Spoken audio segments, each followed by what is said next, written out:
Hey everyone, so it feels like a million years since I've sat down and filmed a video, but I'm here and I'm so excited because the Do-A-Thon is starting in exactly 1 week. So I told you guys I would be filming a video with all of my challenges for the Do-A-Thon. And let me just, before I jump ahead here, talk about the Do-A-Thon.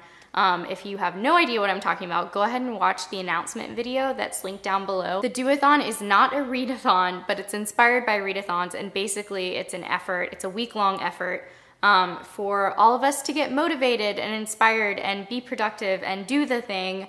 And it's really about intentional living or mindfulness. It's about prioritizing those things that you always leave for tomorrow, that you put on the back burner.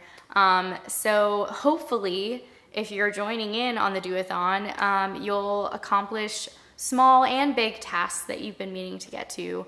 Or projects that you've been meaning to finish. I'm really excited about it. I'm kind of nervous because I'm an all or nothing person totally. So I have a long list of things that I want to do during the Do-A-Thon.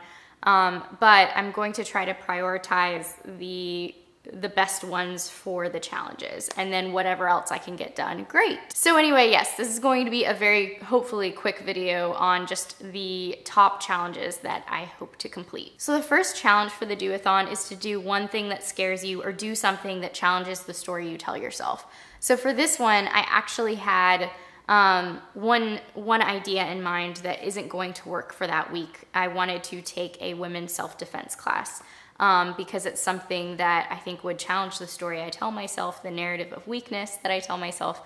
And also, I've been told that it's a great thing for people to do who have anxiety. But I could not find a class happening May 1st through the 7th. So I think I'm going to be signing up for a class after the Do-A-Thon, but you know, it's still, the Do-A-Thon still inspired that change, so I'm excited about that.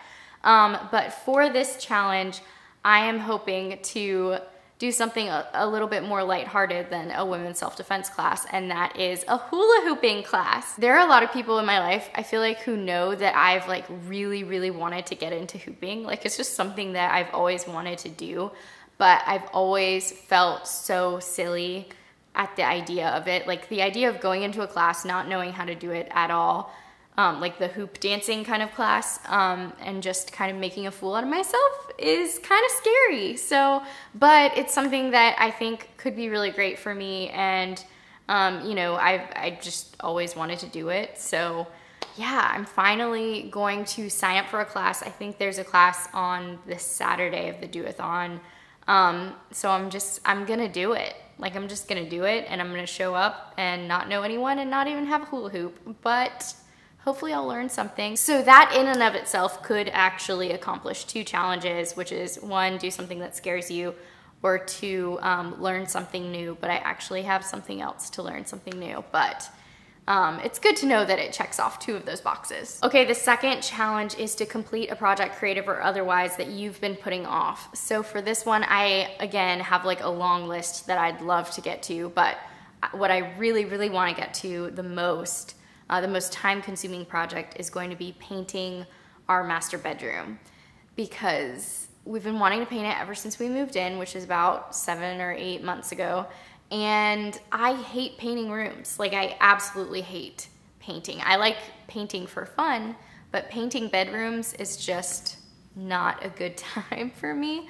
So we painted our office couple months ago. I don't even remember when that was, but it's a tiny little room, and I felt like it took an eternity. So the master bedroom is going to be really not fun, but I want to get to it because I feel like brightening up that room will make a really big difference, just in my mental health, and waking up to a room that's lighter and brighter. It's like a brown color right now. It's not a bad color, but I would just like to have it be a little bit lighter in color. And there are some other things in our bedroom that I'd like to get to that actually check off some of the other challenges in here. But anyway, so that's the main project that I want to get to. I have a ton of other projects prepared, so which you'll see in my vlog wrap up kind of thing, hopefully. But yeah, so that's the big one.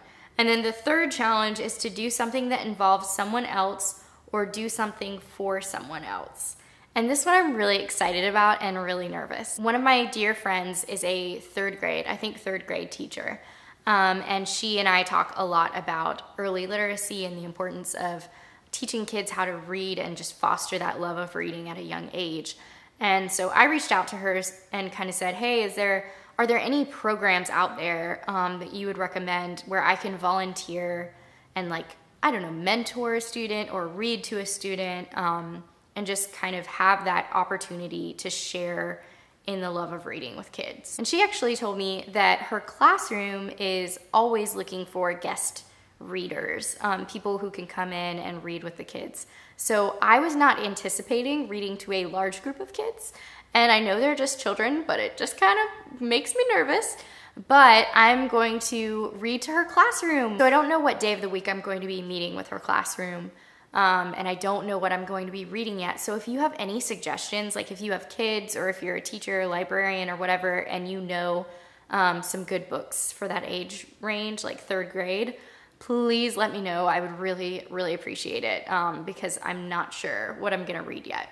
But yeah, so that's something that, like I said, I've been wanting to do for a really long time. I'm finally getting to it, and I'm excited because I've wanted to kind of invest in the community in some tangible way, and I feel like I can do that through the love of reading, which is cool. For this challenge, I'm also hoping to kind of pick up some trash in our neighborhood. We live in a nice neighborhood, like it's not full of trash or anything, but we live kind of close to a main road or like a busier road, and we always walk our dog and have to like walk around big pieces of glass and things like that. It's just not, it's not a good time. It's not fun. And we've always said one of these days when we're walking our dog, we just need to grab a trash bag and pick up some things while we walk, because it doesn't take too long.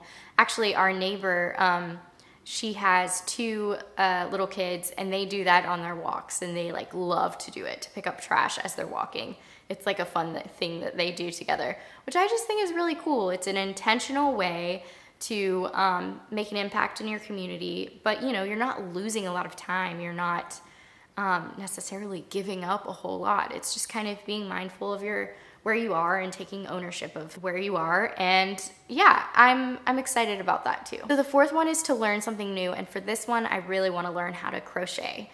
I have a lot of projects that are unfinished, a lot of sewing things. So I got all of this sewing equipment when I was living in Houston, Texas, and I got really into it. I was like, I'm gonna learn how to sew. I got all this stuff. I signed up for classes, and then I think I had 2 classes. And then Aaron and I moved from Houston to Orlando, Florida, and I never really picked it up since. And that was several years ago, and I kind of forgot everything from those first 2 classes anyway, which wasn't a lot. So I have this, you know, I have all of these crafts, but I don't know how to use them. So anyway, I've been intimidated by sewing, and I really think I would like crocheting better. I think just being able to take it with me, or like listen to audiobooks while I crochet something. I don't know. I think I would like it better. It's a little less intimidating than sewing. Okay, sorry, my feet are asleep and I'm dying. But side note, aren't these the cutest little kitty slippers you've ever seen? They made my day when I got them in the mail. They're so cute. Anyway, yes, so learning how to crochet, that's gonna be my learn something new challenge. I'm not gonna totally do away with the sewing thing. I'm actually hoping for one of my projects, I'm hoping to clean out my sewing closet and kind of organize things so that it's a little bit less intimidating. But for the week of the Do-A-Thon, I wanna learn how to crochet. So there's that. If any of you know how to crochet and you have some good tutorials you could point me to, I would really appreciate it. I'm not the best at learning online. I usually like somebody to like show me how to do it the first time. So, ooh, I'm sure there are some YouTube tutorials out there though. So if you have any recommendations, let me know. And the 5th challenge is to do something to foster a calm or welcoming environment. So for this one, I kind of have a bunch of little things I want to do. I want to make a spring wreath for our door. I want to make something for our bathroom that I'm not really sure, I haven't formulated yet how it's going to look. But basically I want to do things that make our home really cozy. So I want to buy some candles and incense because we have a dog. Sometimes the dog smell is hard to get rid of. And yeah, I just kind of want to get all the things that I've been trying to get for so long, all of these little things that just slip your mind. I want to get them and organize and like do some crafting to usher in the spring season because I can't believe it's already spring. So those are my top 5 challenges. Now I have other challenges that I personally want to get to. I want to clean out my closet and go through my clothes and my shoes. I want to help my husband with the garden stuff out there, like planting flowers and things like that. He's been planting vegetables and like he's really into it. And I know nothing because I don't have a green thumb at all. So I'm hoping to kind of get involved in that a little bit. And yeah, I've got just so many things in my mind that I need to just kind of organize everything, make a really long list, and then prioritize from there. I have a lot of tasks I want to get to that are not so fun. Like I have to renew my driver's license. I really want to get to washing the windows and cleaning the floorboards and like a little bit of spring cleaning type of stuff. I've got some business type goals as well, like organizing files. Really mainly organizational goals for my business. As you can see, the wheels are turning. I've got my 5 challenges so that if I don't do anything else, I'll be really, really happy with those challenges. So over on the Do-A-Thon Twitter page, which is Do-A-Thon Life, at Do-A-Thon Life, some of you have already started sharing with me some of your challenges that you hope to get to. A lot of them seem to be cleaning out the closet, which is really intimidating, but you know, you just feel so good afterwards when you just get rid of those bags and bags of clothes. MK the Reader tweeted that she's planning on setting aside an hour a day to read and attempting to paint her bookshelf desk, and maybe organize her closet and garden, which is really, really cool. We have some similar goals. I would love to steal her goal to set aside an hour a day to read. I think that's fantastic. I know some people have told me that they're planning on finally finishing their novel or doing kind of like a NaNoWriMo camp type thing for the week, which is so awesome. I just love that everyone is kind of taking ownership of the Do-A-Thon in their own way. They're fitting it to their personal goals and dreams, and I just think it's really cool. Anyway, I've rambled long enough. I hope that you've enjoyed this. Please let me know what your challenges are if you're planning to do this too. And if you haven't been planning on doing the Do-A-Thon and now you're watching this and you're getting excited and you're thinking, oh man, I wish I could have done that, it's not too late. Come on in, jump on in, the water's fine. We would love to have you join us. I don't quite know what the Twitter page is going to look like during the week of the Do-A-Thon, but I know that we're gonna be sharing a lot of to-do lists. Like if anything, it'll be a lot of to-do lists, a lot of sprints for cleaning and that sort of thing. So if you're into that, definitely check out Do-A-Thon Life on Twitter. And I will be reading during that week. I know it's not a readathon, I'm not putting the pressure on reading, but I'm hoping to kind of make reading a priority as well. And I'm going to be filming a wrap-up this month, which is really exciting. I haven't been doing that lately and I miss it. That's all I have for you. Leave a comment down below. Let me know what your challenges are and I will talk to you soon. Bye.